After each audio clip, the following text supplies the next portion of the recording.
Hello tout le monde! Aujourd'hui je vous retrouve pour une nouvelle vidéo à cœur ouvert et j'ai envie de vous encourager, m'encourager moi-même sur la certitude de la présence de Dieu dans nos vies chaque jour. Quelles que soient les épreuves que tu traverses en ce moment, sache que Dieu est avec toi et n'en doute pas et garde courage. Persévère. Et je me base aujourd'hui sur une parole qui dit dans la Bible, Matthieu 28, 20, et voici je suis avec vous tous les jours jusqu'à la fin du monde. Il a promis d'être avec nous tous les jours. Cette promesse n'est pas conditionnelle à nos circonstances, à nos victoires, à nos épreuves, à notre maturité, à combien de fois nous prions, à combien de fois nous entendons la voix de Dieu, à combien de fois nous voyons le triomphe ou la victoire dans nos épreuves, dans la vie. Non, elle n'est pas conditionnelle, elle est certaine. Donc Dieu sera avec toi tous les jours, que tu le vois ou que tu le sentes ou non. La vérité en réalité, c'est que nos émotions peuvent parfois nous distraire. Sache que tu le sentes ou que tu ne le sentes pas, Dieu est avec toi. J'aimerais donner l'exemple, si tu vis dans une maison où il y a plusieurs pièces et que tu es dans une chambre, disons, et que tes parents, ton enfant, tes amis sont dans une autre pièce, mais vous ne vous parlez pas, vous êtes chacun en train de faire ce que vous avez à faire et vous êtes silencieux dans vos activités. Est-ce que c'est parce que tu n'entends pas la voix de tes parents dans la chambre d'à côté ou la voix de ton enfant dans la chambre d'à côté que ça veut dire qu'il n'est pas là? Non, ce n'est pas parce que tu n'entends pas savoir que la personne n'est pas là. Dans la vie et avec notre marche avec le Seigneur, c'est exactement pareil. Il y aura les moments où vous aurez envie de crier à Dieu, mais pourquoi tu as abandonné? Pourquoi ne me secours-tu pas dans cette épreuve? Pourquoi ne viens-tu pas? Pourquoi n'interviens-tu pas? Ne laisse personne te faire croire que si tu souffres en ce moment, c'est parce que tu es coupable.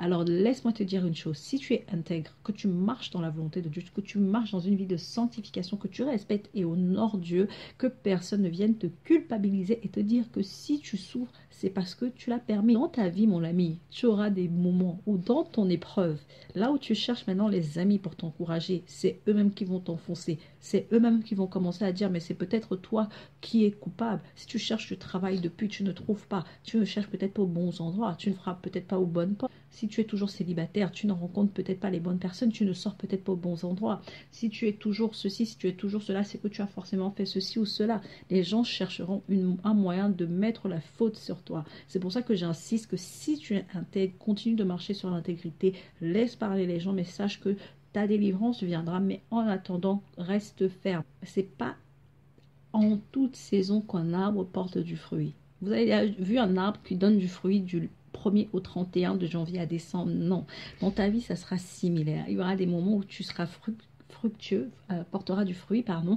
Il y aura des moments où tu auras peut-être l'impression que ta vie est aride. Il faut que tu portes du fruit, bien évidemment, mais tu porteras du fruit en ta saison. Alors ne te culpabilise pas et ne te dis pas que tu es coupable, c'est peut-être de ta faute, si les choses n'avancent pas. Sache qu'il y a un temps pour tout et fais confiance au Seigneur. Arme-toi de l'autorité que Dieu t'a donnée, parce qu'il y a en toi la puissance pour vaincre tes épreuves. Ne reste pas non plus appesanti sur ta situation en disant « Oh, puisque Dieu le permet, qu'il en soit ainsi ». Et ne reste pas dans la défaite en disant « Qu'il en soit ainsi, ma vie est négative, qu'il en soit ainsi pour le reste de ma vie ». Non, ce n'est qu'une saison, mais arme-toi de courage, prends l'autorité qui est en toi par la parole de Dieu et proclame la chose que tu veux voir dans ta vie, proclame-la avec foi et sache être patient et laisser Dieu agir dans ta vie en son temps et en sa saison. Donc quand le Seigneur ne répond pas à tes prières malgré ton intégrité, malgré ta fidélité dans le service, dans la vie en général, reste fort, reste positive et n'abandonne pas. Celui que Dieu aime, il éprouve également.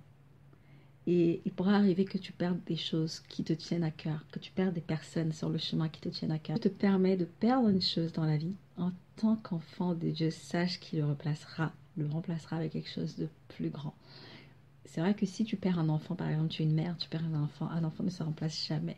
Mais sache qu'il ne te laissera pas dans cette période de perte. Le Seigneur a la capacité de te donner plus. Parfois, on est en train de perdre quelque chose, ça nous tire, ça nous éprouve, on a envie de pleurer. Et j'aime cette image, une image en fait où Jésus tient une peluche énorme derrière son dos et il demande à cet enfant de lui donner cette petite peluche. Et l'enfant dit mais j'aime ma peluche, j'aime, je ne veux pas la quitter. Et derrière le dos de Jésus, il y a une énorme peluche. Et des fois c'est ça dans la vie. Le Seigneur veut qu'on perde cette petite chose à laquelle on est attaché parce qu'il a cette grande chose à nous donner. Alors sache comme Job dira, l'Éternel a donné, l'Éternel a repris, que son nom soit loué. Ne reste pas dans le passé, ne reste pas dans ce que tu as perdu. Focaliser sur les choses que tu as perdues. Il dira dans la parole, dans Joël 2, 25, « Je vous remplacerai les années que les sauterelles ont dévorées. Donc, les choses que tu as perdues, les années que tu as perdues, les années que le diable a voulu te voler, sache que Dieu les remplacera. Alors, si tu es intègre, ne te décourage pas.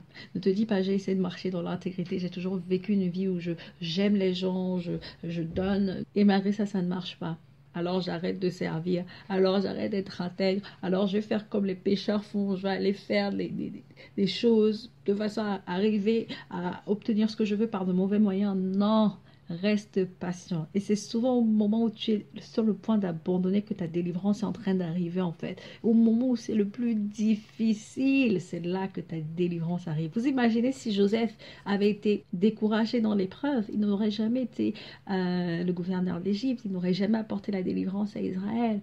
Vous imaginez si Jésus à Gethsémané, au jardin de Gethsémané, quand il était dans l'agonie et qu'il avait dit s'il est possible, éloigne cette coupe de moi. Vous imaginez s'il avait arrêté là alors qu'en fait il fallait qu'il croire pour que l'humanité soit sauvée. Alors quand c'est trop difficile et que tu as envie d'abandonner, rappelle-toi que c'est souvent quand tu es sur le point d'abandonner que ta victoire est le plus près. Alors reste encouragé quand l'Éternel, quand Dieu ne te donne pas ce que tu attends malgré ta persévérance, malgré ta fidélité, continue à espérer et sache qu'il a quelque chose en réserve pour toi. Et quand son temps, cette chose finira par arriver. Sois béni, j'espère que cette vidéo t'a encouragé. Je te dis, reste béni, reste encouragé, reste fort. Dieu t'aime et il ne t'a pas oublié. Sache qu'il est là, tout près de toi. Sache qu'il te voit dans le noir. Sache qu'il t'entend quand tu pleures. Il veut régner dans ton cœur.